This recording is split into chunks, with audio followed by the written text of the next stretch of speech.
Kami bersyukur Tuhan, kalau kami ini menjadi anak-anak yang luar biasa, pilihan-Mu Tuhan. Karena kami memiliki Tuhan yang luar biasa, yang bisa menjadi satu jawaban bagi semua aspek kehidupan kami. Terpujilah nama-Mu.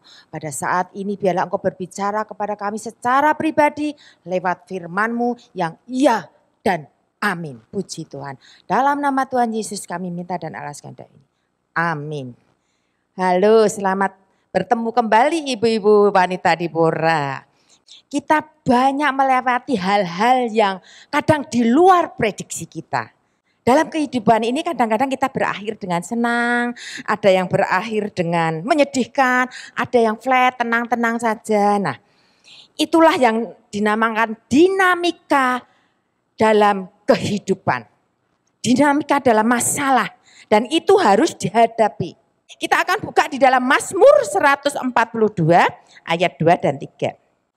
Dengan nyaring aku berseru-seru kepada Tuhan.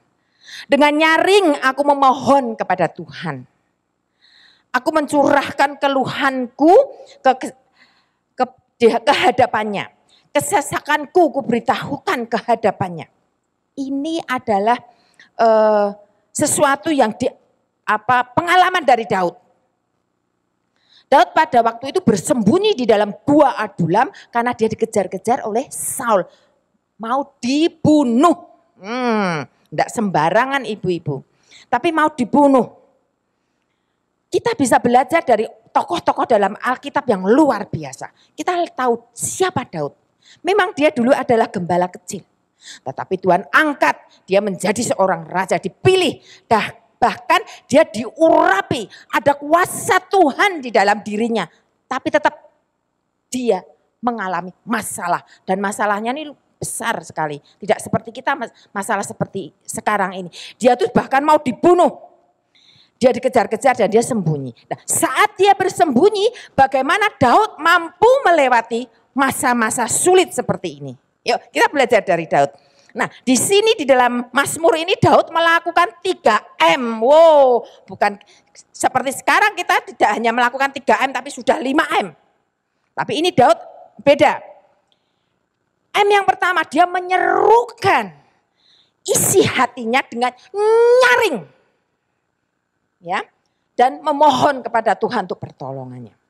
Menyerukan berarti mengeluarkan kata-kata dengan nyaring, berteriak, menjerit, melengking dalam tangisan di dalam gua itu. Ya. Kemudian berteriak, ibu-ibu, ini adalah salah satu cara atau solusi untuk mengurangi beban, untuk mengurangi rasa marah, untuk bisa mengurangi rasa stres itu bisa berteriak. Ibu-ibu bisa berteriak, boleh. Tapi jangan di kamar ibu-ibu. Kalau di kamar kamu berteriak-teriak, nanti tetangganya datang dibawa ke pakem. Ya. Tapi boleh berteriak di pantai, di hutan, di ladang, di mana saja yang sepi orang berteriak untuk mengurangi beban itu. Nah, kemudian M yang kedua apa yang dilakukan oleh Daud? M yang kedua adalah mencurahkan keluhannya. Ketika dia berteriak nyaring itu mungkin sama nangis. berteriak. Tapi kemudian dia setelah mulai slow, mulai turun, mulai agak reda, dia mulai mengeluarkan keluhan-keluhannya. Menumpahkan semua isi hatinya kepada Tuhan. Nah, di dalam keluhannya ini apa saja, yaitu M yang ketiga. Dia memberitahukan kepada Allah kesesakannya. Ini loh Tuhan, Saul, orang yang aku tolong, dia sekarang mengejar aku, ingin membunuh aku. Teman-teman semua meninggalkan aku. Sekarang aku sendiri, tetapi aku percaya kepadamu Tuhan. Mulai sadar dan dia mulai percaya dan mulai ngomong seperti kepada Bapak, seperti anak kepada Bapak. Itu yang dilakukan Daud. Nah, kita juga bisa melakukan seperti yang dilakukan Daud saat menghadapi masalah. Jadi kita bisa menjadikan Tuhan sebagai tempat curhat hati kita. Sebab kalau kita tahan sendiri kita tidak akan kuat. Mengapa kita kok berani loh menjadikan Tuhan itu sebagai satu tempat curhat hati kita? Karena Tuhan Yesus sendiri itu sudah menawarkan diri, membuka hati. Dia berkata, siapa yang susah, siapa yang letih, siapa yang berbeban berat, mari datang kepadaku. Aku akan memberikan kelegaan kepadamu. Apakah ada Allah lain yang bisa berjanji? Apakah ada dewa yang bisa berjanji seperti Yesus? Aku akan memberikan kelegaan kepadamu. Itu adalah luar biasa. Satu solusi kebenaran yang nyata, bukan hoax. Bukan mitos, tapi ini kenyataan, fakta. Yesus berkata begitu sehingga kita berani untuk mendatangi Tuhan Yesus. Nah, itu yang pertama dilakukan Daud adalah curhat. Kemudian ada tidak hanya curhat saja, tetapi melangkah kemudian Daud melakukan satu pujian kepada Allah. Ibu-ibu, salah satu cara supaya terbebas dari rasa sedih, khawatir, takut adalah dengan cara memuji Tuhan. Ya, memuji Tuhan itu sajanya gampang. Hanya membutuhkan kemauan, hanya membutuhkan kerinduan untuk memuji Tuhan. Jadi saat memuji Tuhan itu bukan hanya saat butuh tok, tetapi kita memuji Tuhan adalah sebagai gaya hidup. Ada masalah atau tidak ada masalah, kita memuji Tuhan. Haleluya. Nah, kita belajar juga dari Daud. Daud mengatakan di dalam Mazmur 71 ayat 8, mulutku penuh dengan pujian. Mulutku penuh dengan pujian kepadamu, dengan penghormatan kepadamu sepanjang hari.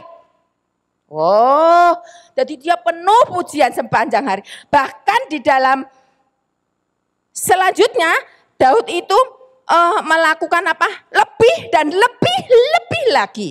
Dia dikatakan di dalam Mazmur 34 ayat 2 dikatakan, aku hendak memuji Tuhan pada segala waktu. Puji-pujian kepadanya itu akan tetap ada di dalam mulutku. Pada segala waktu artinya tidak terbatas waktu. Susah, senang, segala macam. Bahkan tidak dibatasi waktu, artinya di dalam setiap kesempatan Daud memuji Tuhan. Nah, itulah ada rahasia-rahasia yang dilakukan oleh orang-orang yang bisa bertahan dan menang. Kemudian ada satu hal lagi yang dilakukan oleh Daud. Daud tidak hanya sembunyi di dalam gua, tetapi ia bertindak keluar dari gua. Dia tidak diam saja di dalam gua. Nah, ibu-ibu, ada satu hal yang perlu kita cermati, yang perlu kita ingat dan perlu kita sadari, bahwa jangan terus-menerus kita itu bergumul dengan diri sendiri. Bergumul terus-menerus dengan masalah kita. Tetapi kita harus bergerak. Masalah itu jangan diangkremi. Apa diangkremi ya? Dierami. Nanti nek netes jadi banyak beranak pinak. Jadi kita harus bergerak keluar. Jangan diam saja di dalam gua kekelaman itu. Daud tidak diam saja, tapi dia keluar. Ingat yang dikatakan Daud di dalam Mazmur 23 ayat 4 dikatakan bahwa sekalipun aku diam atau aku berjalan dalam lembah kekelaman, aku tidak takut bahaya. Sebab engkau besertaku, gadamu dan tongkatmu itulah yang menghibur aku. Jadi di sini Daud berkata, ketika aku berjalan dalam lembah kekelaman. Jadi Daud di dalam lembah kekelaman itu tidak tidur, tidak semedi, tidak enak-enak, tidak layah-layah, tapi berjalan, bergerak. Berjalan itu artinya bergerak. Di dalam satu kesempatan dia berjalan pasti akan melewati, akan selesai. Lembah kekelaman itu akan dilewati. Nah, ketika berjalan melewati lembah kekelaman itu butuh waktu. Ya toh, misalkan dalam satu lorong kita berjalan dalam lembah kekelaman itu, kita butuh waktu untuk menyelesaikan lorong kekelaman itu. Tapi jangan diam, jangan berhenti, tapi berjalan terus. Karena saat berjalan itu Tuhan tidak diam loh. Tuhan berkata di dalamnya, sebab engkau bersertaku Tuhan. Dan gadamu, tongkatmu itu yang menghibur aku. Artinya kekuatan dan kuasa Tuhan itu ada di dalam diri kita. Dia yang menghibur kita. Dia yang menguatkan kita. Ya, oke. Nah, ketika kita berjalan sebagai anak-anak tebusannya itu Tuhan tidak tinggal diam. Dia memberikan satu kekuatan, kemampuan untuk menyelesaikan masalah itu. Nah, ada beberapa cara Ibu untuk menyelesaikan. Atau supaya kita tuh tidak berhenti. Kalau orang pesimis itu senantiasa memperhatikan diri sendiri. Tetapi kita sebagai anak-anak Tuhan untuk bisa keluar dari masalah harus bergerak meninggalkan dengan cara apa?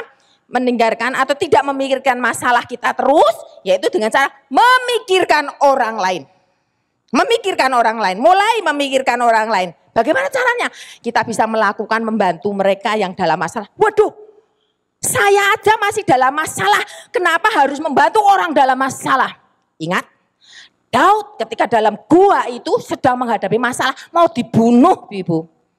Tetapi Tuhan izinkan 400 orang bermasalah datang. Baik itu yang dikejar-kejar hutang, mungkin ada masalah pembunuhan, mungkin ada masalah gelut, bertengkar dan segala macam, atau pencurian. Pokoknya orang-orang yang bermasalah besar dikirim Tuhan, diizinkan untuk bergabung dengan Daud. Masalah sendiri saja belum selesai, lah kok dikirim 400 orang. Jadi kalau kita hanya membantu satu orang itu belum apa-apa yang dalam masalah. 400 orang, tidak hanya itu saja, tapi orang tua keluarganya juga Tuhan kirim bergabung dengan Daud di dalam gua itu. Bayangkan. Tetapi Daud tidak diam. Dia tidak memperhatikan mengenes dengan dirinya sendiri, tidak. Tapi dia keluar. Dia berperang dengan orang Filistin, dapat jarahan untuk memberi makan yang 400 dan keluarganya. Dan segala macam. Dia harus pergi ke Kahila, dia harus pergi di padang gurun Sif, dia harus pergi ke padang gurun Maon. Semua dilakukan, tapi dia tidak semedi di dalam gua memikirkan masalahnya. Dengan demikian maka masalah itu tanpa kita sadari akan selesai, terurai dengan pertolongan dari Tuhan. Nah, ingat, kita tuh juga jangan sering melakukan hal-hal yang menjadi penyebab masalah itu. Ya, misalkan begini, orang yang banyak terlilit hutang karena suka memakai kredit card. Ya jangan pergi ke mall atau kemana bawa kredit card. Kredit card ya kartunya ditinggal, aman. Kemudian jangan suka utang ridik kemana-mana, renten, apa namanya itu ya, kredit. Lah kalau ada abang kredit ya sudah tolak aja pergi. Terima kasih, belum butuh. Atau kita sering berkumpul dengan orang yang sering membawa emosi kita untuk membenci seseorang, ya jangan main dengan orang itu, tapi doakan.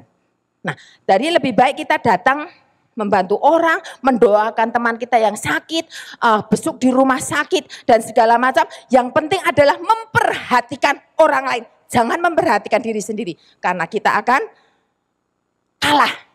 Dan kita tidak akan bisa menyelesaikan masalah. Di samping itu kita minta Tuhan untuk menutup titik-titik atau lubang-lubang yang membuat kita tuh terjebak. Yang membuat kita jatuh terus-menerus di dalam pergumulan dosa masalah. Tuhan minta tutup. Tuhan tutup. Karena Engkau Tuhan berkata, siapa yang letih, lesu dan berbeban berat datang kepadaku. Itu permintaan, panggilan Tuhan. Kita responi. Di samping itu tidak hanya itu saja, ini yang satu luar biasa yang dilakukan oleh Tuhan Yesus. Dia ngomong, aku akan memberikan seorang penolong yang lain untuk menolong engkau. Oh luar biasa loh Tuhan Yesus kita itu. Dia memberikan Roh Kudus, kita minta Roh Kudus untuk membantu. Tolong ketika aku berdoa, ketika aku menjerit, ketika aku mengeluh, ketika aku curhat kepada Tuhan tapi tidak bisa ngomong. Roh Kudus sendiri yang akan ngomong membantu kita. Dia akan mengeluh, mencurahkan apa yang akan kita keluhkan itu diomongkan kepada Tuhan. Luar biasa. Sebetulnya kita ini orang-orang yang luar biasa. Tuhan sudah memberkati kita. Tuhan sudah memberikan pilihan untuk datang kepada Dia. Tuhan sudah memberikan Roh penolong supaya Dia bisa menolong kita. Luar biasa. Haleluya. Kita adalah orang-orang yang luar biasa. Jadikan Tuhan Yesus sebagai tempat curhatku. Haleluya. Mari kita berdoa. Terima kasih Tuhan. Engkau Allah yang luar biasa. Yang sudah memanggil, menawarkan dirimu Tuhan. Untuk menjadi tempat kami berharap. Untuk tempat kami bercurhat. Dan Tuhan sudah memberikan penolong yang luar biasa kepada kami. Untuk kami bisa kuat, bertahan, menghadapi masalah kehidupan ini. Puji Tuhan. Tuhan memberkati semua ibu-ibu yang mendengar firman-Mu. Dalam nama Tuhan Yesus kami minta dan alaskan doa ini. Haleluya. Amin.